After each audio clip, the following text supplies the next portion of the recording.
Hi everyone, I'm Justin Grimmer. I'm a professor in the Department of Political Science and a senior fellow at the Hoover Institution, both of which are at Stanford University.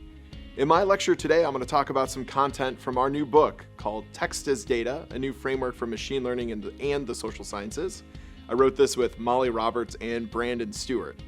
The things I'm going to talk about today are two tasks commonly used across text as data, supervised and unsupervised learning. Hope you enjoy it. All right, so I'm super excited to follow up with Brandon. I'm going to get into some more nuts and bolts of what's going on here to provide some specific examples. And we'll follow up with these specific examples during the group exercises, so to give a real sense about how to do some of these things in a very basic way. So one of the things I just want to emphasize to start out with is one of the defining features of our book is that we think about organizing this enterprise by tasks and not by techniques. And the sequence that we have in mind is that we engage in some sort of discovery or exploration of the data. Then we have some ideas in mind, and we're going to do some measurement. And then with those measures, we're going to make some inferences. Throughout the book, we see ways that these can bleed together. We can use techniques primarily used for discovery in order to do measurement. The talk I'm going to give now is primarily going to focus on this measurement bit. But we'll use some techniques that perhaps are best thought about discovery, so I'll make some nods to those ideas. And at the very end, we'll talk about an area that I'm super excited about, and that's causal inference with text. I think this area is wide open, and there's a bunch of really interesting things to be done, both on the applied side, thinking creatively about how to measure either the effect of interventions on what people say or the effect of text on how people behave, or using text to adjust for confounders, or on the methodological side. It's an area that's wide open. Computer scientists hadn't been traditionally working in this space, and it's a space where social scientists, I think, have a lot to say in addition to the computer science side. And so so let's get into some nuts and bolts, and it's going to be about measurement, and it'll be like autobiographical, and I'll apologize for that, but it'll be like perhaps more fun. I'll try to tell stories. Sharik is my old neighbor, and actually the geography of our old neighborhood is going to really play a role here in like 2 minutes. It's great. Okay. All right. So I'm going to talk to you about a book I wrote with Sean Westwood, who's at Dartmouth, and Solomon Messing, who's now at Twitter. And the question that we're asking in this book is one, a broad interest, I think, to political representation, but also helps us understand how representational government works. And the question that we ask is, how is it that elected officials can convince constituents that their elected official deserves some credit or some responsibility for the things that happen? This may seem obvious, and in fact, a lot of the literature was like, oh, things happen in the world, and folks will attribute that to their elected official. But it turns out it's, I think, less obvious than that. The particular US federal government, this complex, federated structure where there's a local and a state and a federal government. It's just hard to know who's responsible for what.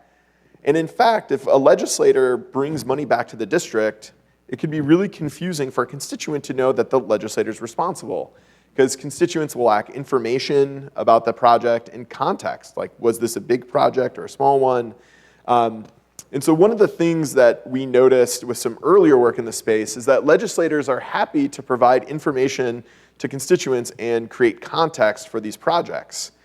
And this led to some natural questions. What do legislators claim credit for? How do constituents react? How often do they do this? And so it turns out these can be like hard questions to answer. And so to begin to get a sort of foothold in the space, we collected a bunch of press releases, 170,000 press releases from House members. As best we can tell, this is a census of those press releases. It's possible that some sort of escaped our collection endeavors, but that would be because, somebody was being surreptitious or something, like they deleted it because they didn't like it at some point. Okay, so we have this big collection of text, and we want to answer just this basic question. How often are people claiming credit for expenditures in those texts? And we could have read all of these, but it's a really big collection of text, and we wanted to do this in a systematic way. Like, we didn't want to produce a document that said this is what percent of the time this happens, and you should trust us because Justin, Sean, and Solomon read this together. And Also, if we did that, it would require lots of money and time. We could hire undergrads, but that also can be an onerous exercise. And so the thing I'm going to talk about first is basically doing hand coding, but making it cheaper. And that's this idea of supervised learning. And so we're just going to do hand coding and subsidize it and make it cost less money. And so here's the procedure that we're going to follow. I'll go into more detail about what we specifically do. But the first thing I want to talk about is just a procedure that's just going to subsidize hand coding. So first, just like if you were doing this traditionally, you had a collection of coders and you wanted to assign documents to categories, the first thing you would do is you would define those categories. You'd have some categories of interest. And then in order to be able to have this make sense, you would create a code book. And actually, I think at this point it's useful to work through a metaphor that I often think about with supervised learning and unsupervised learning. And when we're working with text, I think the lessons of common law are often quite useful. So you could think about defining categories and creating a code book. This is like passing laws and like saying certain things are a crime and legal or illegal, and you like define the attributes of what makes a crime or not. And it turns out, as you're like training coders, you get a lot of information that makes you figure out that you need to write like a better code book. This is like writing better laws because you could be missing some categories, some like prime examples, or there could be edge cases that are fundamentally irresolvable given a code book. And so we create a code book, we train the coders, and once we have those coders trained up to a level that we're happy with, we'll talk about that in a second, we're going to ask them to code a sample of documents from this broader corpus of text. Okay, and so this sample of documents necessarily will be smaller than the population. That's where we're going to get the subsidy built in. We're only going to work with this random sample of documents. And then we're going to use that sample to train a model. And by train a model, I mean we're going to use a statistical model in order to relate the labels, not labels, the labels to features, and those features are going to be the kinds of things Brandon was talking about this morning, right? The features are going to be, some representation of the text. It could be the document term matrix that Brandon described before. It could be a word embedding. There's a number of things that we can use, but we're going to use this model to figure out how those features relate to the things our hand coder said. And then this is where the subsidy is going to come in. Once we have that relationship, we're going to say our supervised model can behave like a hand coder. It can make decisions like a hand coder. And we can try to convince ourselves that that's true. And then we can use that model to classify the remaining documents. So we can use the features of the unlabeled documents to make an inference or guess their categories. Okay, so this procedure is widely used across a number of applications in the academy and industry and government. This basic procedure has changed all of our lives in a variety of ways. One of the things that I want us to be thinking about is a really important idea, and this really important idea comes up across a number of Brandon's papers, and that's thinking about a cost versus accuracy trade-off. And so one of the things you might be thinking is like, this is an approximate procedure, and I really need to get this exactly right, and that very well could be. But across a number of decisions that we'll make in research and decisions that you make if you're doing something in industry or something more applied, is that you have to think about the cost of reducing some amount of bias or inaccuracy or measurement error and how important it is to get that reduction. And so you can see how that could be in tension. So if you have to spend $100,000 to get a 0.1 percentage point increase in accuracy or reduction in bias, you might think it's not that important unless, of course, your model is being used, to like do something that's guiding $1 trillion industry or something. You might be like, well, then it's obviously useful. Okay, so let's get to the specific example that I'm talking about here. All right, so we want to know if people are credit claiming or not. And by credit claiming, we mean that they're creating the impression or stating the fact that they're responsible for some allocation of some current or future allocation or expenditure to their district. And so to do this, we triple hand-coded. So we found 300 grads, and we did 800 press releases. And the reason the geography is important is like to train these folks, we found some people that had taken some undergrad classes. They happened to be my next door neighbor because Sharik and I lived between two houses that were functionally frat houses. which was like great for harassing people working for you, horrible for getting the kids to sleep at night. And like, yeah, we got to like live in college. You know the movie, there's like a movie about this, with like yeah, it's not, we were there. It was like our life. When that movie came out, people were sending it to me. I'm like, this isn't funny. Okay. So anyways, but they lived next door to me so I could harass them to like do a better job. And like we went through a bunch of training rounds. And once we got them all trained up, we did 800 press releases. And we tried to resolve disagreement in a number of ways. At the time, we did a thing where we took a majority vote. Most of the time, they all three agreed. But when they didn't, we took a majority vote. And this resulted in fewer disagreements. In a paper that we're just about ready to post, we have a bunch of statistical techniques to perpetuate or to push through the measurement error that might come from having disagreement in hand coding. And I'm super excited to talk about this during breaks and at lunch and stuff, because this is, this is definitely top of mind, a thing that we're working on. With the idea being that even though here I'll say that we've resolved this to a point of satisfaction, we're probably never there. And so in this paper, we provide some techniques to make creative use of some facts about what we can learn from coders disagreeing with each other in order to say something more precise about what the coders were deciding. Okay. So we have the labels now. This comes from the coders that I harass because they live next door to us. And I'm going to pre-process the documents using effectively the recipe that Brandon talked about this morning. All right, so now we're in a setting that's super similar to the setting you've been in like every statistics class that you've taken. We have a dependent variable, that's the labels, and I have a bunch of covariates. And those covariates are the features. Okay, so like what do we do?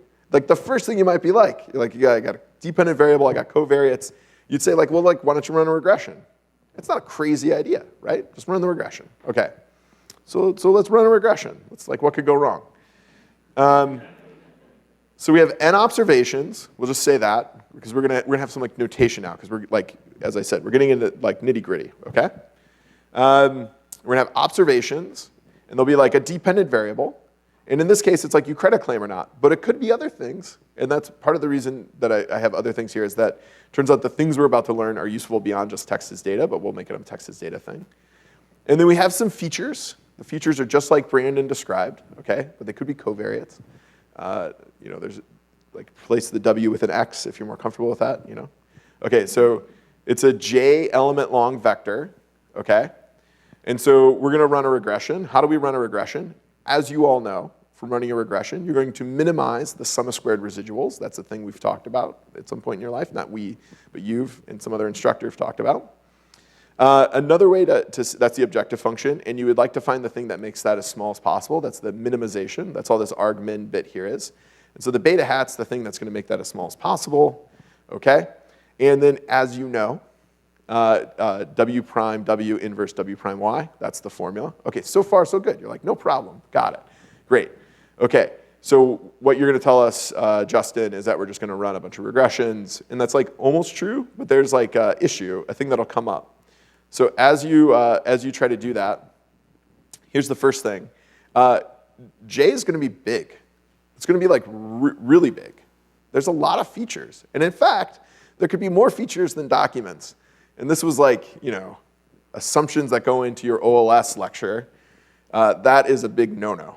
Okay, J being bigger than N means this W prime W inverse isn't going to be there, doesn't exist.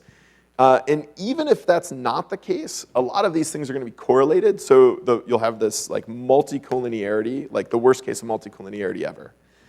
Because you have many correlated variables, you have highly variable predictions. Those highly variable predictions are going to give your estimators really bad properties. Okay, so the whole enterprise of supervised learning is going to be creative ways to get around the basic fact that we have a ton of features and often not enough data just to run this regression that we might want to run. Okay, so what are we going to do? Well, we're going to do, the sort of mature thing, and we'll be like, well, let's just add something to make it not a problem, which is, again, true of a lot of these methods. And so what we're going to do is we're going to include an explicit penalty for model complexity. So we'll have an objective function that's going to be like we had before. This, again, is just the sum of squared residuals, okay? And then now I'm just going to add this penalty. And the penalty is going to have two components to it. There's going to be a lambda component, And then we're going to take the coefficients on the features and square them. Okay? And what are we thinking about here? What's going on? How does this work? Okay, so just think through this. We want to make this as small as possible again. If lambda is equal to 0, okay, so we just make lambda equal to 0, then we're just minimizing the sum of squared residuals. We're just in OLS land. If we make lambda infinitely large, like it just completely dominates the sum of squared residuals, then the obvious solution is to make everything 0. Right? That would minimize it, okay? Because we don't care at all about fitting the data. We would just care about the fact that the tax that we're paying on having a coefficient of coefficient magnitude is so large that you just don't want to allocate any weight to those coefficients. And so what's going on here then is that this objective function is telling us that we need to balance two things. How well we fit our data, that's this component here, with the magnitude of our coefficients, like how much we're allowing our coefficients to get big. And the reason that we're doing this, the reason that we are going to intentionally introduce bias into our model, which is what this is doing, is that we're making a bet that by doing this thing that we'll call regularization, this shrinkage of the parameters, that our coefficients are going to be more stable out of sample, and therefore we're going to fit our data better out of sample. The other thing it's going to do is that even if j is bigger than n, it's going to enable us to be able to fit this model. Okay, so just to point out some things, we have an intercept. We're setting the intercept off to the side.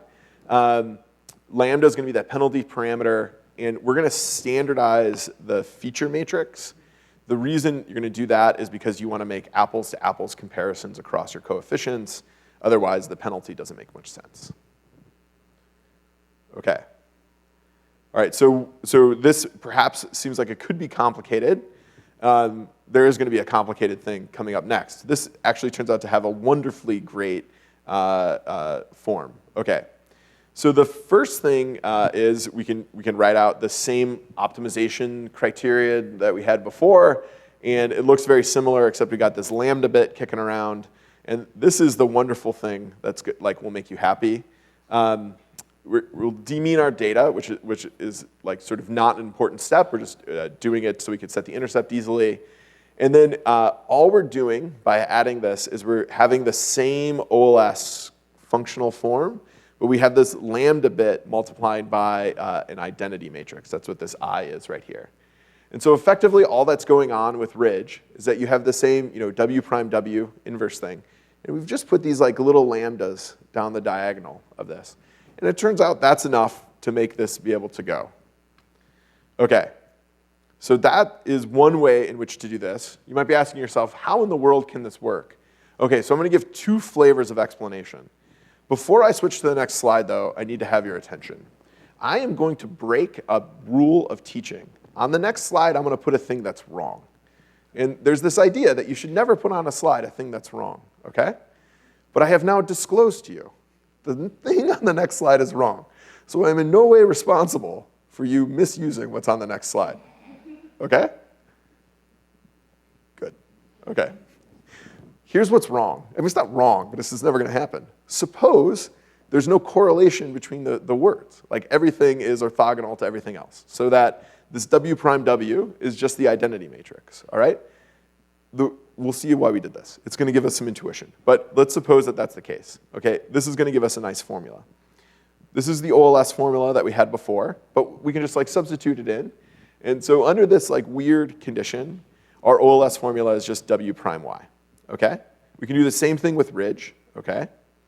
And if we do this same thing with Ridge, and we walk through a little bit of algebra, what do we find?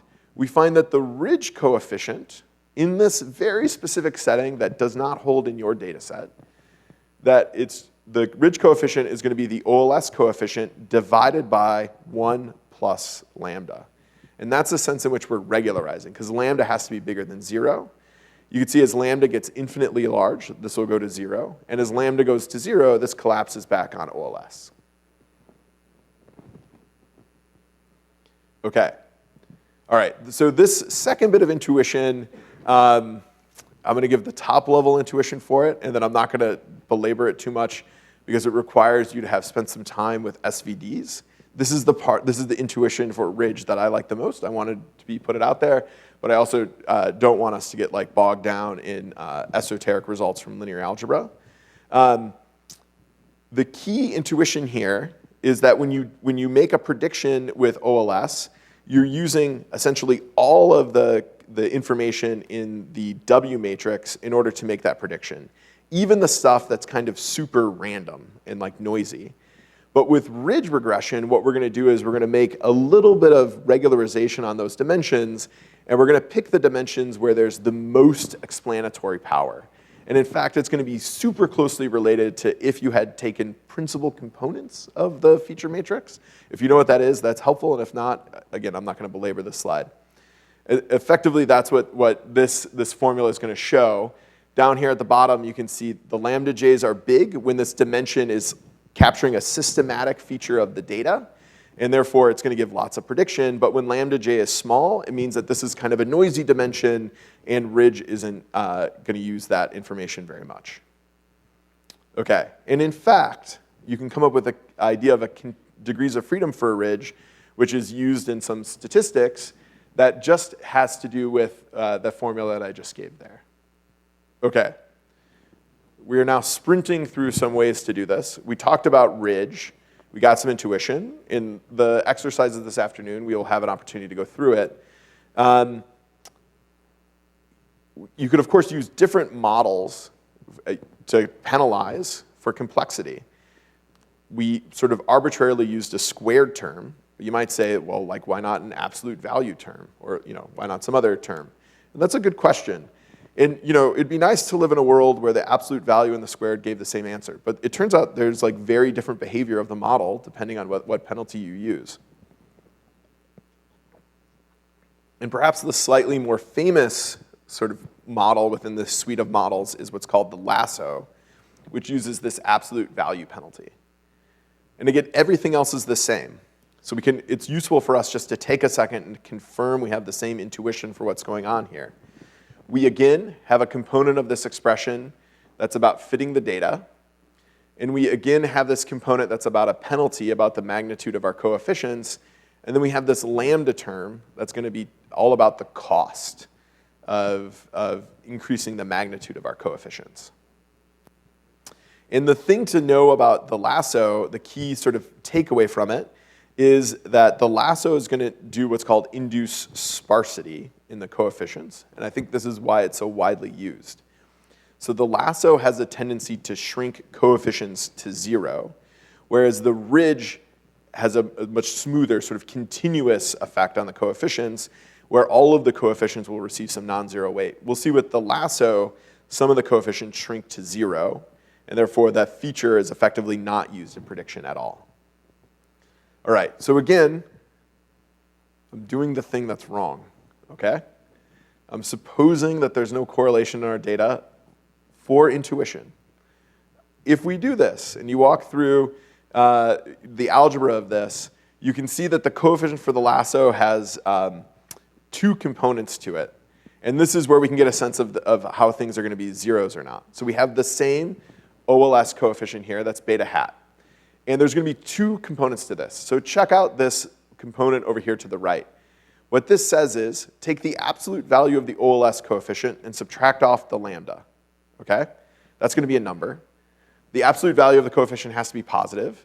The lambda is a positive number, so if you subtract a positive, the difference between this will either be positive if the magnitude of the coefficient is bigger, if the magnitude of than lambda. If the magnitude of the coefficient is smaller, this is going to be negative. And so then the maximum would be 0. And that's where the thresholding comes in. That's where the shrinkage in position of zeros comes in.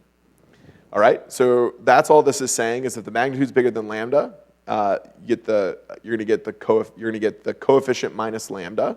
And if the magnitude's smaller, it's going to be 0. And then this sign bit is just to make sure that if something's positive, we make it positive. If it's negative, we make it negative. Okay. It's useful to think about comparing that lasso formula, to a different idea. So here, we're saying that we have something like soft assignment. The regularization still matters. We're still using lambda even for the features that we're allowing to be non-zero. You could do a different thing, which is used quite often, where you'd say, okay, what I'm actually going to do is I'm going to try to fit a regression, and I'm just going to use the m largest coefficients. Okay, and that's a procedure that people use. But you'll notice the key difference is that those coefficients aren't themselves regularized at all by lambda. You're not making use of this sort of regularization information in that procedure. Okay, so we can try to get some intuition about why lasso induces sparsity. I think playing around with it is probably the best way to like get some intuition for this. One way to think about this, I'm actually going to skip these because it's about isocontours. It's less intuitive. We'll do the algebraic version. Okay. So here's the algebraic version. Let's suppose we have two coefficient vectors. And these coefficient vectors, remember Brandon talked about the linear algebra results from before. These coefficient vectors are of the same length in Euclidean space. They're both length 1. But they're length 1 in different ways. So this beta tilde vector is length 1 by putting all of the length in the x direction and none of the length in the y direction. And then this beta vector is length 1, but it's on like a 45-degree line. Okay? And we can think about this one on the left is dense in the sense that both coefficients are getting a little bit of weight. And we might think the one on the right is sparse because we've said we don't want to deal with the second coordinate, the y coordinate, at all. Okay. And so if you look under ridge, like what's the penalty? Okay, so if it's 1 over square root of 2, you square it, that's a half. So it's like a half plus a half, that's 1. And the other one is also 1. So the ridge cannot tell the difference between these, has no preference between the two. While under lasso, the penalty for the first vector here, the dense one, is square root of 2, which is bigger than 1. Okay? And so that's part of the intuition for why lasso induces the sparsity is that it has this taste, this preference for vectors that aren't dense in this way. And while we're not going to go into it in depth, there's a horribly named combination of ridge and lasso called the elastic net, which follows obviously. Again, it's like the same basic idea. We have the same objective function here where we just have the constant out here just to make, it's going to make estimation easier. It changes nothing. And then out here, you can see that we have this alpha parameter, which will show up in some code I'm about to show you. And this alpha parameter controls how much ridge penalty we use versus how much lasso penalty we use. Okay, so elastic net is supposed to give us the best of both worlds, sort of combine these in a particular way. Okay, so far, we've talked about making this weird bet that we're going to intentionally introduce bias into our model in order to stabilize these coefficients out of sample. And that hopefully is going to help us to make better predictions about whether things are credit claiming or position taking or not credit claiming when we fit the model. And I've so far have said, look, you got this like penalty and you got to fit the data. And then I've made reference to this lambda parameter, but I've said nothing about how to estimate lambda. And you might think, well, I'll just use the data to estimate lambda. If you use the data to estimate lambda, you would always conclude that lambda should be 0 if you try to do it in the model. And the reason is, like every other statistical model, this model's greedy, right? It wants to use as much of the data as possible. And the whole point of having this lambda is to make this bet to stabilize out of sample. And so the question then is, how do we make a determination about lambda? And to do that, we're going to use a procedure called cross-validation.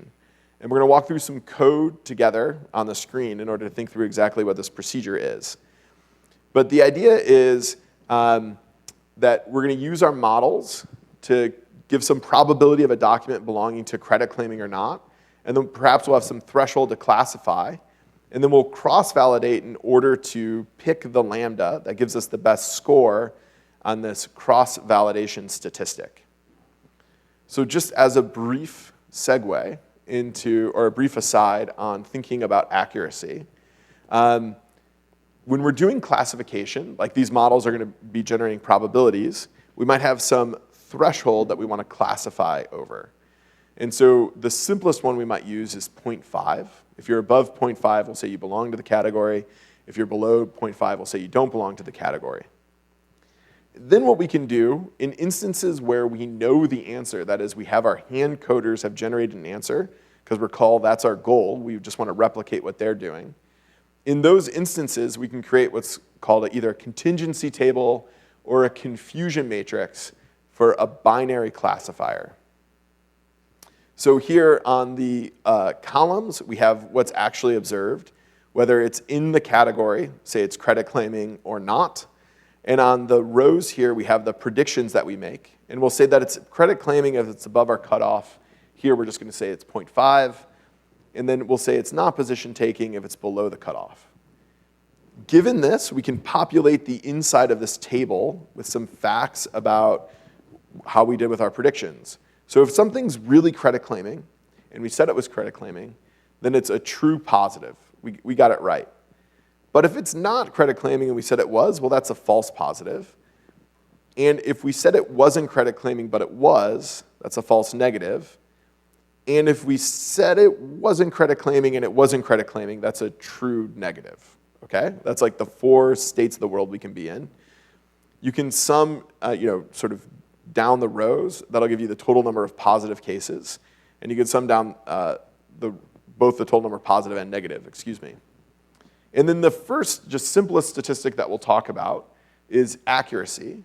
And accuracy is going to be the total positive, this element right here, plus the true positive, this element right here, plus the true negative, divided by the total number of documents coded. Like, what proportion of the time did we get this right? In other words, what's the percent of correctly classified documents of all of our predictions? And that's a very simple cross-validation statistic that we could use. There are others that we can use as well. All right, so how do we set up cross-validation? How do we make this work? Well, we can think about what cross-validation is doing is approximating some optimal division of the data. So we would ideally have data set aside where we know the labels to build the model, and then we would have validation data that our model hasn't touched at all, but where we know the true label, and then we can use that to assess the performance of our model. And quite separately, we'll have test data that we'll use to do the rest of the prediction. And ideally, we'd have in this lockbox validation data that we won't touch at all in order to get a final assessment of our model's performance. Often that's unrealistic given the costs of collecting data, and you can only harass undergraduates so much, and they'll only be responsive to so much pizza. Stanford undergraduates are basically completely unresponsive to offers of pizza. Okay, so the idea of k-fold cross-validation is almost sort of like pulling ourselves up by our bootstraps to create many training and test sets or validation sets. So the idea is that we use observations where we know the label in both the training and the test set. In each step, we're going to have held out data to evaluate the performance of our model. That is, in every iteration, in every fold of cross-validation, we'll hold some data to the side that we're not going to use to train our model, and we'll make an assessment of our model's performance relative to that held out data. And this is useful for a number of reasons. The first thing is that this is sort of approximating the situation that we're in. We're saying this is a situation where we have data we're not looking at, and so we're going to avoid overfitting or using the same data to both train our model and then make a prediction of the model. And it's also going to be useful because the penalty or the cross-validation statistic that we use will be tuned to the particular problem that we're in, which is not true of all metrics we can use. All right, so having gone through a long discussion about supervised learning, let's go back and let's talk about credit claiming, and let's do this cross-validation and walk through it together, the basic setup. So I'm going to load a library called glmnet here. I'm going to set the seed because I want this to replicate. And I'm first going to constitute a set of folds. And those folds are going to be I'm going to randomly assign every document to a particular fold. So that's what this line of code is doing here. I'm saying sample with replacement a number 1 to 10 for the number of rows in my document term matrix. So every document will be assigned a 1 to 10. And we'll see that these folds are going to play a big role in how we're going to set up the predictions. Okay, and then we're going to store everything in this vector out of SAMP. And I should say there's a whole bunch of ways to do this already built in with functions in R. The reason to go through it like this is that I want to walk through the steps of it, like look under the hood. Okay, so now I'm going to write a for loop. So I'm going to say for all of these 1 to 10, I'm going to train with every observation that's not in the fold. So think of z is equal to 1. So all of the observations that are not in this first fold, I'm going to use to fit the model. I'm going to pretend that I know the label, and I'll run the regression that I'm going to run with this particular model. And then I'm going to pretend I don't know the label for every observation that's in the fold. So in this case, I'm using 9/10 of my data to train the model, 1/10 of the model, 1/10 of data to make predictions about. And so what I'm going to do then in this next step is I'm going to fit a model using GLMNet, where the features I'm going to use are for my document term matrix, okay? And I'm subsetting to those that are in the training set. The outcomes are going to be the labels that I have put together for my hand coders, but I'm only using those in the training set. And now we're setting some parameters here. Alpha, you remember that ElasticNet slide? Okay, I set alpha equal to 1. That means I'm doing lasso here. That's for pedagogical purposes. So lasso, alpha is equal to 1. If alpha were equal to 0, you'd be doing ridge. If you wanted to be adventurous, you could set alpha to some number between 0 and 1. And that describes your elastic net mix over these parameters. And we're just similar to GLM and R. Generally, we're just going to say the family is binomial here. That's just going to ensure that we're fitting a predicted probability between 0 and 1. So this is like doing the lasso, but within a logit. Okay, so fit the model. I'm going to pick a particular lambda to use. Here I'm going to use lambda that minimizes the statistic that cv.glmnet was using in order to pick the lambda. So I'm making a prediction for everything that's out of sample. So the new x is going to be my document term matrix for just things in my test set for this fold. And notice we're only using that feature data because we're making these out of sample predictions.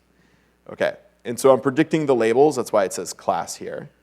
Okay, so then I just have a print z here just so I know where I was in the process to make sure this didn't go endlessly. All right, so now, okay, so that's great. So we've used cross-validation. We reached this end line here. And finally, I just want to know how well is this performing, this overall method, which we can assess with this sort of cross-validation procedure. And this sort of cross-validation procedure appears to show that this is working not horribly. So I'm just going down the diagonals of this confusion matrix, and I'm just rounding a little bit. And you can see that our accuracy is 84%. And so maybe you always want things to be higher. So you could probably do better by doing fancier things. And in the book, we do something slightly fancier. But nevertheless, this sort of gives us an indication about how well we're performing. Okay. So this is what we do. The DTM just comes from the procedures Brandon described. To come up with final predictions, we used the whole training set in order to train a model, and we make out-of-sample predictions using GLMNet. And then could be an interesting question what do you find? Did it find anything interesting? Okay, so this is the distribution of credit claiming rates among legislators. In the book that we wrote, we spent a bunch of time trying to convince the reader that this actually made sense. I am going to try to convince you of that in 5 minutes, okay? All right, and how am I going to do that? I am going to take a sprint across this distribution while referencing various figures in congressional politics. Okay, so this guy's Dan Burton. He's famous for a number of reasons. No joke, he built a contraption in his backyard to launch watermelons as part of a conspiracy with the Clintons in the 1990s. That's maybe how you know him. He's a Republican congressman from Indiana. He is sort of at the very tail end of this credit claiming distribution. And part of what's going on here, he had this sort of, he was like the Tea Party before the Tea Party was cool. But what's also going on is that he was facing off with a cranky emergency room doctor in a primary. I don't know emergency room doctors aren't normally the happiest people in the world, so maybe it's like redundant. But this guy, John McGrath, would regularly say things like this about Dan Burton. He voted for every spending bill that went through the office, and he's not the guy who has like the actions of a fiscally conservative congressman who cares about personal responsibility. So part of what's going on here with Dan Burton is he's making a concerted effort to not appear to engage in the sort of like pork barreling that's going on. This gentleman is Jeff Flake.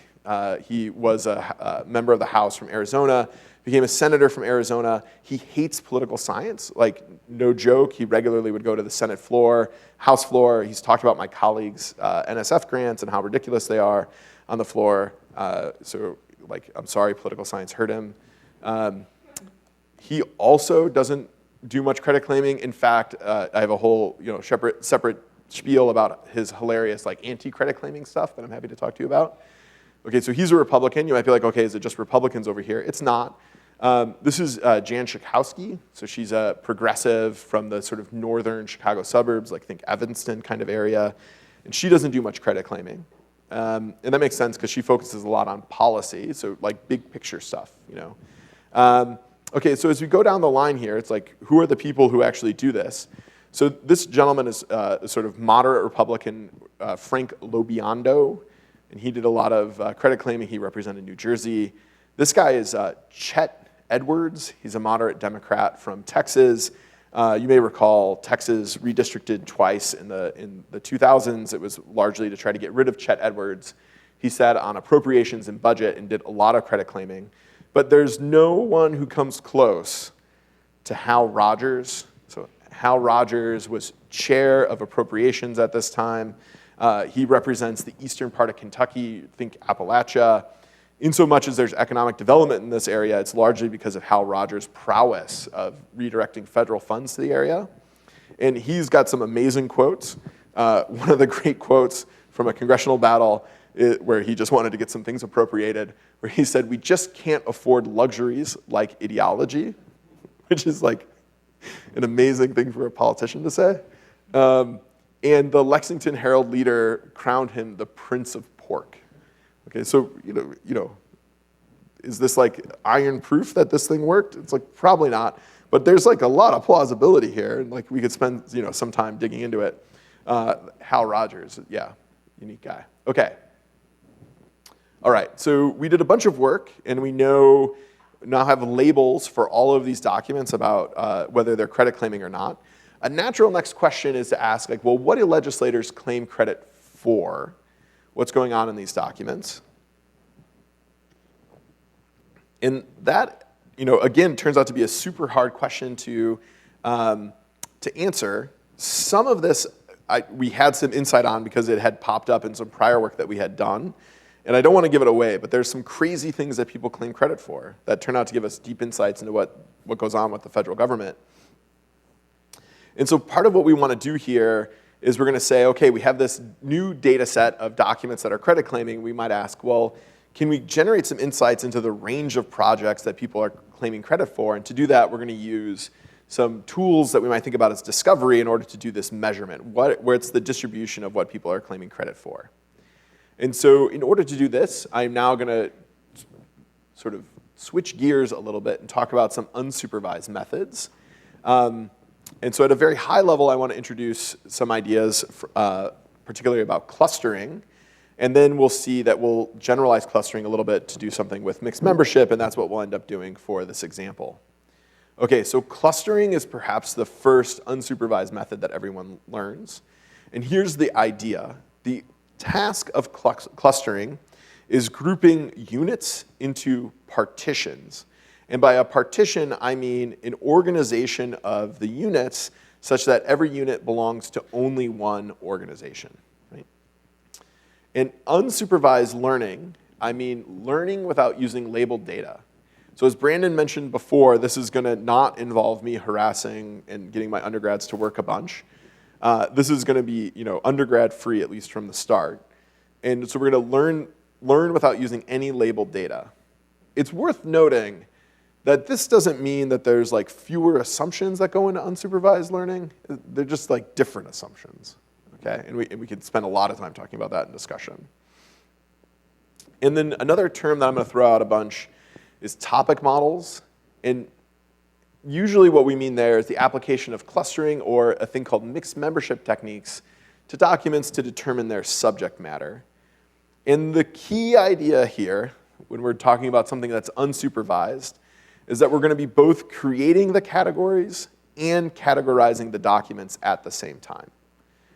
Both are going to be part of the estimation procedure, okay?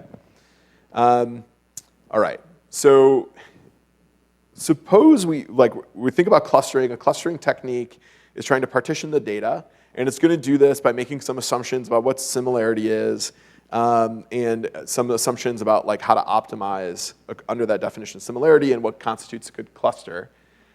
You might think that this is a tool that you'd only use for big data. Brandon gave an example earlier from 100 documents. I just want to talk about 100 documents a little bit more because the domain for these sorts of problems is deceptively massive, okay? All right, so what do I mean by this? Suppose we looked at our set of 100 documents. Perhaps it's from the edited volume that Brandon described. Perhaps you just have 100 documents, sitting on your computer. And you say, like, well, Stewart and Grimmer guys are kind of crazy. I can do this myself. I have 100 documents. But now suppose, in addition to not believing anything you hear today, which is totally okay, you're the lamest supervillain in the history of the world, all right? And to see why you're the lamest, let's first talk about the number of ways to do this. So the bell number is the number of ways of partitioning 100 objects. And so the bell number of n objects. So the bell number of 2 is 2. That's, I think, obvious. If I have 2 objects, they can either be together or apart. Okay. The bell number of 3 is 5, because everything can either be together, everything can be apart, or you can come up with unique pairs. So far, so good. It's growing fast. The bell number of 5 is 52. And the bell number of 100, which is relevant for you, the person with 100 documents, deeply skeptical of Brandon and me, and the lamest supervillain in the history of the world, is what you're thinking about. You're like, well, surely this is a thing I can accomplish. And then you do the calculation, and you're like, well, it's 4.75 times 10 to the 115. And you're like, well, that's a big number, but how big could it be? And so you embark on what is the lamest supervillain campaign ever. To think about how big it is, so you, as the lamest supervillain ever, enslave the Earth's population in the task of enumerating all of these partitions, okay? It's like the worst Avengers movie. It's like, what do they want to do? They want to cluster. Okay. All right, so you have 7 million RAs, and you've sort of, used the infinity stones to make them impossibly fast. You enumerate, the people enumerate 1 clustering every millisecond. That is, every person in your 7 billion is doing 1,000 clusterings a second to enumerate all the possibilities. And they work around the clock, okay? All right, so you've done this impossible task. How long would it take to enumerate all of these partitions? Well, it would take 1.54 times 10 to the 84 times 14 billion years. So it's 1.54 times 10 to the 84 ages of the universe, like time since the Big Bang. And so you haven't really put a dent in the problem. The point is that the domain is so big that this just explodes into a problem that becomes super unwieldy very quickly. And so that's why we want to use these sorts of methods. So these machine learning methods can help even with seemingly small problems. And so to do that, I'm going to talk about perhaps the most used method in this space. It's called latent Dirichlet allocation. And the idea here is that each document's going to exhibit some idea in some proportion. And this is also known, this sort of basic idea is an admixture. So a document is going to be a mixture of some things that could be discussed. So if you had to do an admixture of this lecture, there's some amount of statistics, some reference to political science, some proportion of it is lame dad jokes, put together. That's an admixture, okay? And each document is going to be this mixture over topic, and each topic itself is a mixture over words. And to think through the intuition there, think about how we talk about a particular issue or subject. Suppose you're thinking about going to a particular concert that you're excited about. You might make a reference, not just the band name, but the kind of music, the instruments they play. And those words would be used much more frequently than if you're going to discuss going to see a sports team that you might be excited about or a movie that you're interested in. There's a different vocabulary there. You would use different words. It isn't that if we're going to see a sports team, you would never use the word guitar. That could come up. It's not impossible. It's just the idea is the word guitar would come up at a much lower rate than if we're going to a rock concert. And so latent Dirichlet allocation is going to estimate the distribution over words for each topic and the proportion of a document that's in each topic for each document. Okay, and so we are going to, in doing this version of LDA, and then we'll make a reference to STM, Brandon and Molly's STM, we're going to keep with the bag of words, and we're going to fix the number of topics. We can spend a lot of time discussing where does K come from, the number of topics. That is a deep and interesting subject altogether. Okay, this is a great graphic, and I feel obligated to say that it is Brandon's genius in this graphic. I can't really be responsible for it, but it is perfect. Okay. All right, so what does this mean? Let's get some more intuition about this. So we have a lot of people. The people here are wearing hats. Okay. Not important for the story, but worth pointing out. Okay. All right, these people discuss a few different topics, all right? So you get folks together. You all hung out together last night. Things came up, probably talked about work, because we all can't help talk about work. Maybe there's politics, there's a bunch of interesting elections yesterday, perhaps what you do in your free time, family, that sort of thing. Those are like buckets we can put bins in, all right? And you can think about labeling those topics. One could be topic 1, one could be topic 2. And the idea is that we have this collection of text that goes in the text that they write. In those texts, they write a few different topics. So latent Dirichlet allocation is going to estimate the topics. That is, it's going to try to figure out the collections of words that go together, the distribution over words, and the proportion of each document in each topic. And so in other words, what latent Dirichlet is going to try to figure out is that words like Congress, nations, power, votes, agreement, bargaining, these are words that we might label politics after the estimation procedure.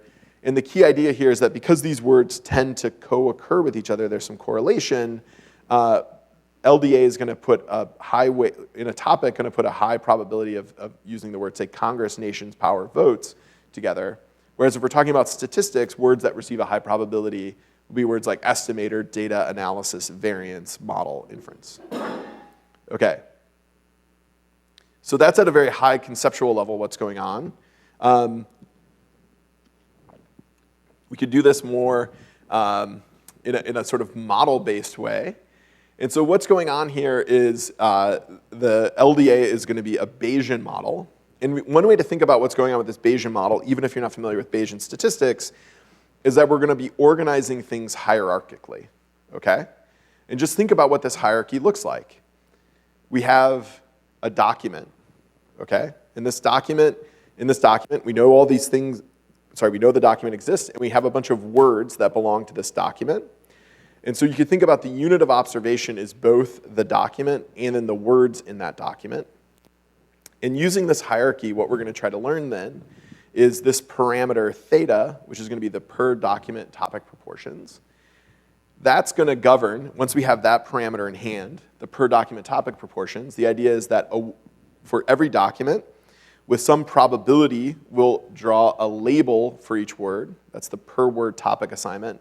Then, given that word's topic assignment, we will draw the observed word from the corresponding topic. To do this, we also have to estimate the topics, which sit over here. So we have D documents, and then there's going to be N words in those D documents. That's what these plates mean. Okay. The procedure, we'll go through it again here, that we're describing is called vanilla latent Dirichlet allocation. It was an interesting thing that I learned while teaching, that it is not a universal, that vanilla means the plain or most basic version. That's why it's called vanilla. It has nothing to do with the flavor of, okay? Yeah, so folks who didn't grow up like in the Midwest like me were like, what does vanilla mean? Okay. All right, so the task that we're going through here is to discover the thematic context of documents, or perhaps we want to quickly explore those documents. And so we're going to have an objective function that we're going to try to, in this case, maximize. We're going to try to get the best fit possible.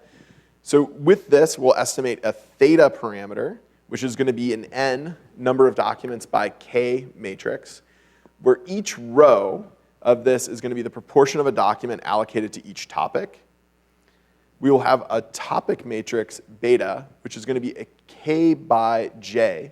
So each topic exists in the same feature space as our feature vector. And we're going to go from having an n by j document matrix to a much smaller k by j matrix. That's going to be part of our approximation of that matrix. And the row of this matrix is going to correspond to a particular topic, to the kth topic. And then this alpha parameter is going to be a prior over the thetas, and it's going to help us to smooth things across documents a little bit. Okay, how do we fit these things? Again, subject for a long discussion. There's two broad favored methods. There's variational inference, which is sort of a deterministic approach. It's like maximum likelihood for Bayesians. Or a collapsed Gibbs sampler, which is a stochastic algorithm, or an MCMC. Brandon and Molly and others have done some spectacular work on initializing these models to get better results, using some spectral methods to do that. And then there's going to be a ton of validation. I perhaps intentionally don't have time to get into it during my bit, but you have to do just a ton of work after you fit this in order to make sure that what you're talking about actually makes any sort of sense at all. All right. Let's take another crack at making this intuitive. This is from Hannah Wallach, and it's one of my favorite ways of thinking about this. Okay, so the genesis of LDA comes from, I believe, a grant to study the JSTOR collection. Thank you, Brandon. So this figure sort of looks at a really interesting journal article. So this journal article asks a super interesting question. How many genes are necessary for something to be alive? Okay? It's not a social science question, but it's a question that I think we could all get behind as being interesting. So what LDA is going to do with this article is do a couple things. So first, we could think about this article as an admixture. Some component of what's going on in this article is genetic, using words like genes and genome and sequenced. And so we might have our salmon colored highlighter out and highlight those words. And some of the words are biological. Words like organism, survive, life, those all seem particularly biological. So we could have our yellow highlighter and highlight those. So we've classified two things into potential categories so far. And then finally, we might think that there's some predictive or computer science type words here, like predictions and numbers and computational and computer analysis. And we could highlight those with this blue highlighter. And so what LDA is going to go through and do is it tries to classify the words into the topics. And then, as you'll see off to the right here, LDA aggregates up across these topics to create this topic distribution. And lets us know here that a higher proportion of this document is about this genetic component or topic. And a smaller component is about biology. And there's a fair component of this that's about computer science. So LDA you can think about as a statistical highlighter with many colors where we classify the words into the categories and then aggregate them up together. All right, so where does this information come from? What's going on? Is there some magic here? And to think about this, I want us to reconsider the document term matrix from before. And so usually, and perhaps intuition Brandon was giving, we were thinking about making comparisons across the documents, right? And so you look at two rows here, and you might think about some way to say, well, are these rows similar to each other, right? But it is equally valid and possible to make comparisons across the columns. And we might ask, what columns are going together, okay? So you might say, is it the case that when word 2 appears, word 3 appears? Or is it the case that they're just completely unrelated to each other? And what LDA is effectively doing with the topics is it's trying to find a pattern of what words are going together. It's finding the words that are correlated with each other. And then because it's being forced to make this approximation, it's going to try to allocate high probability to words that tend to co-occur with each other. And because the model wants a topic to contain as few words as possible, and we want and a document to contain as few topics as possible, it's doing this approximation to try to get this to make this work. So that so the topics are going to allocate the highest probability to words that are co-occurring, and then it's going to allocate topics that's going to allocate the document to a set of topics so that they're of high proportion. Okay, so what's going on with credit claiming? All right, this is fun stuff here. Okay, so this looks at the population of documents that we labeled credit claiming. One category makes sense, like requested appropriations, like if you've sort of seen the US Congress in action, words like funding, House, million, appropriations, that makes a ton of sense. The second row here is a personal obsession of mine. It's fire department grants. And so if you just do the math here, about like 3% of all press releases from members of the House and the Senate are about fire department grants. Why is that surprising? These are like $10,000 grants. The federal budget's in the trillions, and they're like talking about $10,000. Like, what's up with that? It turns out that there's this like baroque and interesting interaction that goes on between members of Congress and the bureaucracy to make this happen. And like the bureaucrats are these like political geniuses that are saving a program that a bunch of people don't like by like feeding information but not letting these people affect policy. It's great. Anyways, fire department grants are a huge thing, very important. Other things make sense. So like people are talking about stimulus, which was a sort of big deal during this time. Transportation projects, water projects are a consistent source of funding. Okay, so I want to leave a little time for comments or questions, or comments if you want to weigh in. The final thing we might ask here is, what is the effect of credit claims? How does this affect individuals? And in the project, we initially thought about this by doing a bunch of survey experiments in a very traditional way. But subsequently, as part of our book, the sort of last chapter of our book, sort of takes this on and thinks about the general question about how do we make causal inferences where text is involved. And it turns out it's a super interesting subject, in part because text is so high dimensional and complicated that when we sort of use the models that we've talked about before and fit them in traditional causal models, we need to think carefully about how the use of the machine learning affects the causal inferences that we make. So in the book, we talk about three big broad categories of this, where text is the outcome. And there I'll point to Brandon and Molly's excellent papers on using STM to do experiments. There's a bunch of cases of text as treatment, which comes up in some papers I wrote with Christian Fong, and a paper that Brandon, Molly, and I wrote with Christian and Naoki Agami about how to make causal inferences with text. And then thinking about text as a confounder, that is, how do we adjust for text? How do we use it to get balance between treatment and control groups? And there's again, excellent paper from Brandon and Molly. I'm a big fan of their work. That's probably why I work with them endlessly. And Rich Nielsen about text matching. All right, so that's what I have. Would love to hear any thoughts, questions, and objections, and you can email me there if you want to make your objection in writing. Thank you. So I hope you enjoyed that lecture. So 2 big takeaways of some tasks that we do with text as data. First, with supervised learning, we have a set of categories that are predefined, and we use machine learning to subsidize the hand coding we would be doing traditionally. Of course, we have to validate that the machine learning is going to do this accurately, and we talked about how to do that. And then as a separate task, we talked about unsupervised learning. And here the goal is to both learn the categories and to assign documents to those categories. This is way cheaper to perform than supervised learning beforehand, but requires a lot of after-the-fact validation.